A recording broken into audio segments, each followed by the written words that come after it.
ناظرین، شہباز شریف کی تہمینہ دورانی سے شادی مئی 2003 میں امریکہ میں ہوئی تھی۔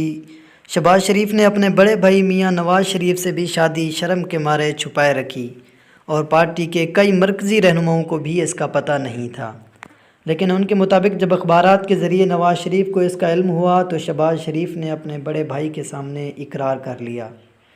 تہمینہ دورانی پہلی بار 70 کی دہائی میں خبروں میں آئیں جب وہ شیر پنجاب غلام مصطفیٰ کھر سے شادی کر کے ان کے 8ویں بیوی بنی تھیں۔ بعض اطلاعات کے مطابق شہباز شریف نے 5 شادیاں کیں: نصرت شہباز، عالیہ ہنی، نرگس کھوسہ، تہمینہ دورانی اور کلثوم ہائی۔ اور عالیہ ہنی سے اطلاعات کے مطابق ان کی علیحدگی ہو چکی ہے۔ جلاوطنی کے دوران سعودی عرب میں طلاق دی تھی اور ان کے ہاں ان کی ایک بیٹی خدیجہ ہے۔ تہمینہ دورانی نے مائی فیوچر لارڈ نامی کتاب لکھ کر شیر پنجاب کے ساتھ اپنی ازدواجی زندگی کے کئی راز فاش کیے۔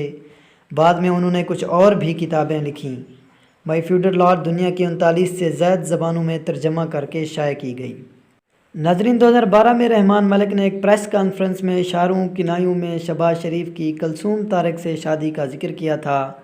ذرائع کا کہنا تھا کہ پولیس افسر اور اس کی بیگم کا تعارف شہباز شریف سے کچھ عرصہ قبل ہوا تھا اور وہ انہیں اپنے ساتھ چین کے دورے پر بھی لے گئے تھے۔ اسی دوران اس کا ان خاتون کے ساتھ تعلق گہرا ہوا۔ بعد میں یہ تعلق اتنا سنجیدہ ہوا کہ شہباز شریف دلہا اور کلثوم طارق دلہن بن گئی۔ ناظرین، ہمارے اس ویڈیو کے بارے میں ایک کومنٹ ضرور دیجیے گا۔ ہاں، اگر آپ ہمارے چینل پہ پہلی مرتبہ ہیں تو چینل کو بھی ضرور سبسکرائب کیجیے گا۔ والسلام۔